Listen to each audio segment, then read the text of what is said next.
October 14th, 1942. Guadalcanal, 3:30 in the morning. 14-inch naval shells are falling on Henderson Field at a rate of one every few seconds. Two Japanese battleships, Kongo and Haruna, sit offshore in the dark, firing blind into the airstrip that has tormented Japan's navy for 2 months. On the ground, Marine pilots and Seabees are pressed into shallow trenches, counting seconds between impacts, feeling the earth jump beneath them. By dawn, the runway looks finished, craters the size of houses, aircraft in pieces, fuel dumps burning. Japanese reconnaissance flights pass overhead and report exactly what any reasonable observer would report. Henderson Field is no longer capable of flight operations. That assessment is about to be proven catastrophically wrong, because while the smoke is still rising, men who are not infantry, not pilots, not even technically combat troops, are already walking the runway with tape measures and shovels. What Japan sees as a graveyard, the US Navy sees as a job. And the men doing that job are about to decide the outcome of the entire Solomon Islands campaign. Japan's confidence going into the October bombardment was not arrogance without foundation. It was built on a real pattern that had held for weeks. Japanese forces had watched American air power at Henderson Field operate on a thin, exposed margin since the Marines seized the unfinished airstrip on August 7th and 8th, 1942. Fuel was scarce, spare parts were scarcer.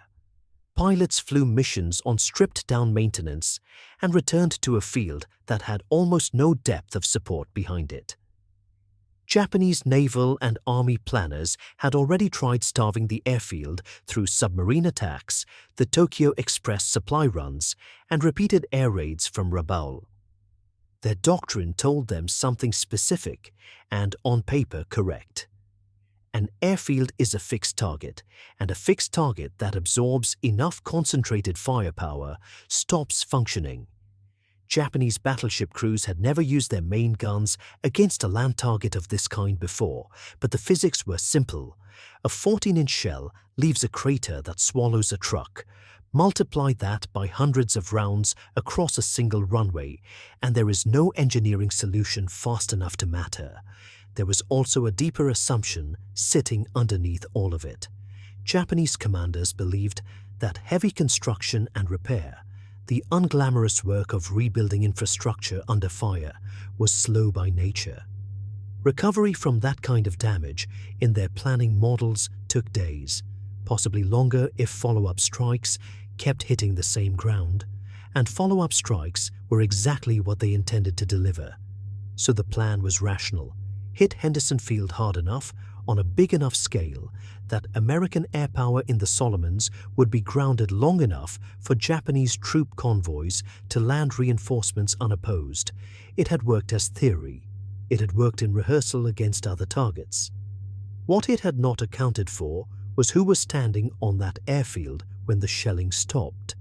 The men who mattered most on the morning of October 14th were not carrying rifles. They were the Seabees, the Navy's construction battalions, formed only months earlier specifically because commanders had recognized a gap in how modern war worked. Airfields, docks, and roads needed to be built and rebuilt inside combat zones immediately, without waiting for the fighting to stop first. The 6th Naval Construction Battalion had arrived on Guadalcanal to work under fire from day one, alongside Marine engineers already straining to keep the airstrip usable. Their mission was not glamorous, and it was not secret. But it was misunderstood by the enemy in a very specific way. Japan assumed damage and downtime were linked in a straight line. The Americans had already begun proving that they weren't. What the Seabees had that Japanese planning models didn't account for was a system, not a heroic exception. They had bulldozers and graders staged and ready. They had steel matting, the perforated plank sections that could be laid over churned earth to create a usable surface without waiting for it to be leveled and compacted the traditional way. They had crews organized to work in the exact pattern combat damage would create. Identify the crater, fill it, mat it, move to the next one, and keep moving even while shells were still falling and aircraft were still trying to operate around them. This was the hidden edge. Not superior courage. Courage existed on both sides. It was industrial-scale repair doctrine married to combat discipline, executed by men trained to treat downtime itself as the enemy. Where Japanese doctrine measured victory in destruction delivered, American doctrine on the ground measured victory in how fast that destruction could be made irrelevant. Japan was fighting the airfield. The Seabees were fighting the clock. By first light on October 14th, the scale of the damage was undeniable. Reports from the field described the runway as pockmarked almost beyond recognition, aircraft destroyed on the ground, fuel supplies critically reduced, and a Marine air garrison that had just endured one of the heaviest naval bombardments any American ground position received in the entire war. There was no guarantee the repair would work fast enough. That is the part that gets lost in hindsight. The Seabees did not know, standing on a runway full of craters at dawn, whether they could restore flight operations before the next wave of Japanese pressure arrived. And more pressure was coming. Japanese troop convoys were already moving down the Solomon's chain, timed specifically to exploit the window the bombardment was supposed to open. The math was brutal. Fill and mat a crater large enough to swallow a jeep, and it takes real time even with the right equipment. Do that across a runway pitted with dozens of craters, using crews that had spent the night in trenches under fire and had no assurance the shelling was finished, and the operation becomes a race against an enemy who still believes the runway is dead.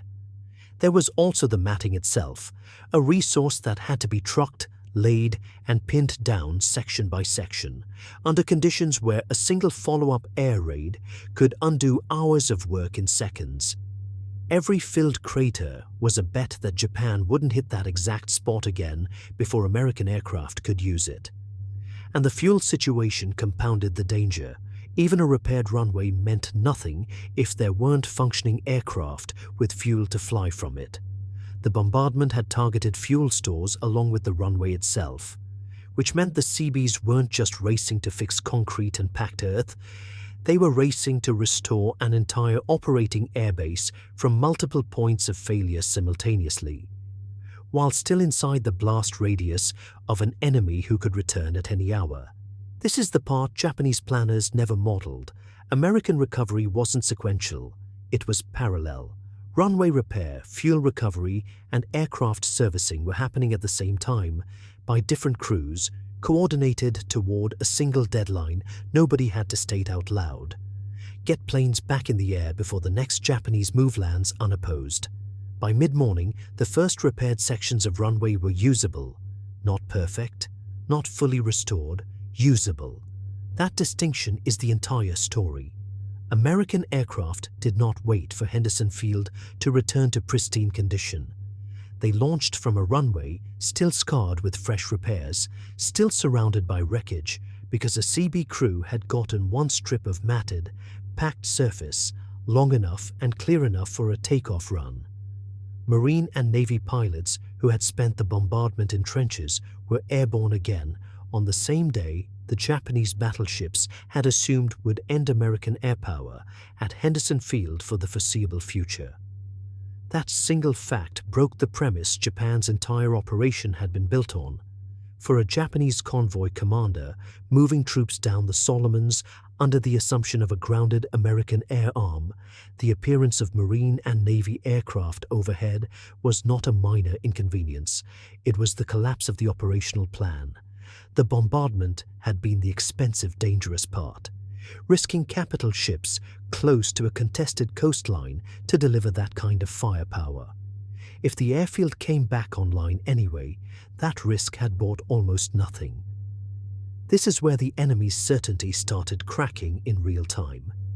Japanese commanders had planned around a repair timeline measured in days. The Seabees had compressed it to hours for initial operations, with fuller capacity returning not far behind.